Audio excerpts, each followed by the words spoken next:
Well, everyone, the iPhone 15 Pro has just officially came out, so let's go and compare it against the iPhone 14 Pro and see which specific iPhone is the better one for you.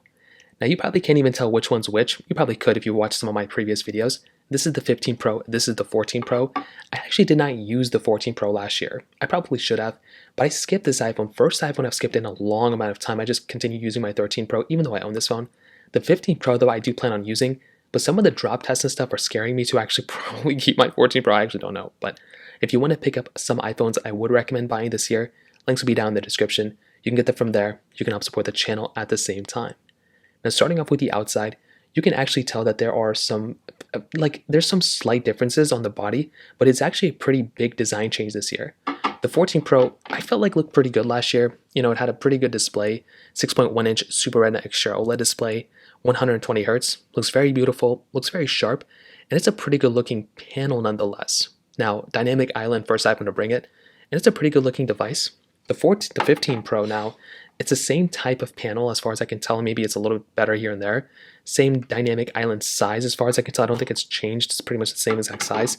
But the rest of the body is where the bigger differences are. Because now we went from this like stainless steel reflective side to now like this like titanium side. But apparently the problem that we're having with the titanium is that, and you can even see the buttons are discoloring right here, which is a slight problem. But also this iPhone is easily breakable as far as I can tell, at least as far as other people have stated. I have not broken this iPhone. I do not plan on doing it. So make sure you put a case on your iPhone or some screen protectors on it to kind of protect it.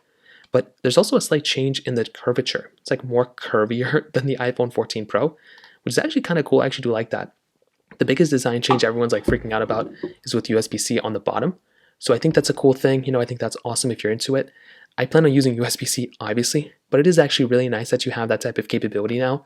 There's probably going to be lots and lots of features Apple's going to be bringing in USB-C. Sorry, it's not looking that good over the camera. I tried kind of fixing it, but hopefully that ends up bringing some really cool things in the future.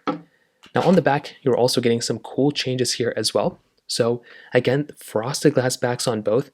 The 15 Pro looks slightly slimmer overall than the 14 Pro. Could be because of that curvature going for it.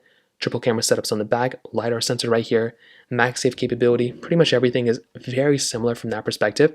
And I think that's a great thing. I think both iPhones look amazing. But the 15 Pro, I think, feels better in the hand. But when you put a case on it, it's probably going to be exactly the same type of device. So as far as I know, those are basically the main differences. IP certification on both, like wireless charging, the same stuff as years before. I like the 14 Pro colors better though. I like this gold better than this blue. I probably should have got a gold, but what are you going to do? That kind of rhymed. Now, in terms of software and longevity, you are going to be getting a longer lasting phone from the 15 Pro. So if you want an iPhone that's going to last you more years, then the 15 Pro is clearly the better one you want to go, but it costs more money. So do you want to spend more money and get a phone that's probably going to last one more year?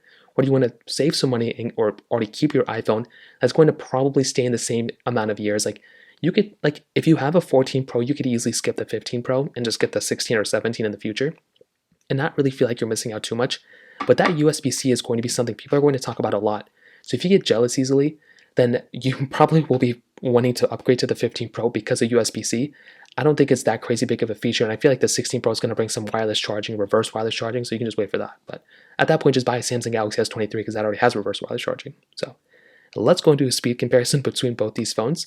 The 14 Pro had that Apple A16 Bionic chip inside of it with 6 gigabytes of RAM, where the iPhone 15 Pro now has that Apple A17 Pro chip, the first Pro chip we've got inside of an iPhone, with 8 gigabytes of RAM. So let's go and see how both these iPhones compare from that perspective. Okay, there we go. All the apps are cleared out in the background except for that one. The 15 Pro is on the right, the iPhone 14 Pro is on the left. So let's get into it. Phone calls 3, 2, 1. Basically the same thing, music 3, 2, 1. This display looks brighter to me than this one, but I don't know, they look the same over the camera, which is very weird. Mail 3, 2, 1. Okay, about the same thing. Also, we have the 13 Pro, 14 Pro, and 15 Pro here. Camera 3, 2, 1. Okay, roughly around the same thing, but again, they were on like completely two different panels. This one had night mode. This one also did do that shaking thing, which is very interesting. Hopping out of here, let's go into photos, 3, 2, 1. Okay, kind of roughly around the same thing, not that big of a difference. We do have some third-party applications. We actually try iMovie, 3, 2, 1. I don't think I've opened this up on either one. Very weird. This one opened and then closed, which was very weird. This one kept it open. Let's try Apple Store, 3, 2, 1. What is going on? I don't know why this one is having such weird issues of opening up applications and closing apps. Very strange. Let's try Keynote. 3, 2, 1. What is this? A connection to the App Store? Oh, you know why? It's because this one doesn't have Wi-Fi. So very strange that we are already, like, usually the app's open, but I guess the apps don't even open if you don't have Wi-Fi on this iPhone, which is very weird. I guess I'll make a separate video of that if that's an issue. Snake vs. Box, 3, 2, 1. This is crazy. You can't even use applications on your iPhone on a 15 Pro if you don't have Wi-Fi, unable to verify app. That doesn't make any sense. I already downloaded that app through the App Store. So that is probably going to make some issues for the speed comparison. So it's weird the first couple apps were able to open except for these ones. Facebook, 3, 2, 1. Okay, so that makes more sense. Let's go and get into Thank You, 3, 2, 1. Okay, so we had that pop-up coming up in the first place and then it stopped. So it's very strange. Now it's looking like it's fine again. But again, very strange. Some glitches going on for the 14 Pro, but the 15 Pro looked fine. Stack again, 3, 2, 1. Okay, the 15 Pro was definitely faster there. Let's go and get into some gameplay here. See if there's a big difference, which I don't think there is going to be. I'm also going to be doing tons of gaming videos on the 15 Pro, my third channel. So I'm also going to clip up these speed comparisons and post them there too. So if you want to see them in their glory, you can also check that channel out. Again, that is linked down below, but you can just type in Tiny or Cozy Alpaca, whatever the channel name is. And I will probably tell you the 15 Pro is going to be the faster phone, but is it going to be that much faster? Probably not. There's also some glitches going on for the 15 Pro that I'm seeing, so keep that in mind. I do feel like as of this point, you are probably getting a faster phone from the 15 Pro, which is obvious, but the 14 Pro is still a very, very good phone. They're both very fast, so you're really not missing out on both like I mentioned, but definitely the 15 Pro is going to be the faster one. So that kind of covers it up there, to be honest. From the camera perspective, this is where things get a little complicated because from a ton of reports that I've been seeing, they're stating that there's like basically the same type of camera Apple put in both.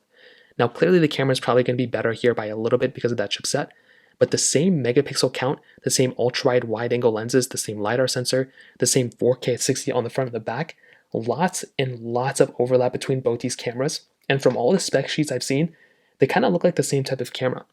Now, I have not done my due diligence on the 15 Pro camera yet. I'm going to be doing like, if you follow the channel, you know I'm going to make like 50,000 videos between these two. So you're really not going to be getting that crazy big of a difference between these two. I kind of think the 14 to the 15 is a bigger difference than the 14 Pro to the 15 Pro, to be honest. You're still maintaining 15x zoom here, which is nice. Portrait mode, cinematic mode, and everything on the 14 Pro. But I will tell you, going up to the 15 Pro, you're getting a better camera. I don't want to persuade people or state that, oh, you're getting a worse camera. It's going to be better, but it's not going to be that big of a difference is basically what I'm saying. You're still maintaining 15x zoom, which is annoying because the 15 now has 10x zoom. So this one should have been a little bit better. I think the 15 Pro Max can go a little bit, zoom in a little bit more. You're still getting cinematic mode, and there's some other things that Apple kind of added in here and there on the background for, back-end purposes. But I feel like, again, Apple could be doing a better job with the 15 Pro camera in particular. I feel like the iPhone 15 and the 15 Pro Max is where they kind of focus more of their attention on. And honestly, the 15 Plus, they did a little bit more. I feel like the 15 Pro, they didn't really change too much, which they didn't really need to because they probably already knew the 14 Pro was already such a good phone in so many different ways. So battery life-wise, I feel like the 15 Pro is going to be better, but I will save that for a battery comparison test I'm doing too. So when it comes down to it, I feel like the 15 Pro, again, is a better iPhone. First of all, USB-C is really big. Newer internal chipset. Newer type of body style is really nice too. Other than that, basically the same type of phone, coming from the previous year. The 15, I think, was a bigger upgrade. The 14 Pro, if you have it, keep it. If you want to save some money, just buy this iPhone. I'm going to keep such a close eye on the 15 Pro because there are so many glitches, so many random issues, and the battery health issue from the 14 Pro, if it happens again on the 15 Pro, I'll make a lot of videos, I'll make a lot of noise about it, and I'll probably persuade people not to buy this one. As of right now, it seems like a good device, but I'm going to keep my eye on that battery health and let you guys know in the future. So that kind of covers it up there. If you have any other thoughts or questions, let me know in the comment section below.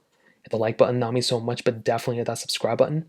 More importantly than everything else, I love every single one of you guys. Hopefully I'll catch you guys in the next video. Peace out till then.